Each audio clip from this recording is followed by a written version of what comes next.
বিসমিল্লাহির রহমানির রহিম। করুণাময় সৃষ্টিকর্তাকে স্মরণ করে আবারও আপনাদের মাধ্যমে লাইভে আসলাম। তা আসলে অনেক সময় আপনাদেরকে বিরক্ত করে ফেলছি। তা আসলে আমার ১৪ নং ওয়ার্ডের নেতা ও কুমিল্লা জেলা নেতা জনাব মোহাম্মদ ফরিদ সাহেব, সে আমার জন্য অনেক চেষ্টাই করেছে এবং আমার আত্মীয় স্বজনরা অনেক চেষ্টা করেছে, বা কুমিল্লার সাবেক দুইবারের মেয়র মহোদয়, আসলে উনিও আজকে এক সপ্তাহে প্রায় ২৫,০০০ টাকা আমার চিকিৎসার বাবদ দিয়েছে।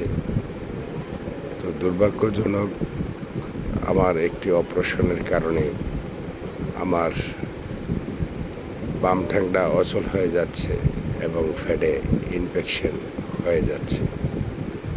তা আসলে আমি কি বলবো, আমার যিনি বড় ভাই আছেন, যিনি বলেছেন যে আমার আত্মীয় স্বজন, তাদের থেকে আমি কিছু নিতাম। তা আসলে আজকে অনেকের সাথে যোগাযোগ করেছি, অনেকে লাইন রিসিভ করে না, অনেকে ফোন রিসিভ করে না, অনেকে আবার বলে দিয়েছে যে সেটা আমরা পারবো না।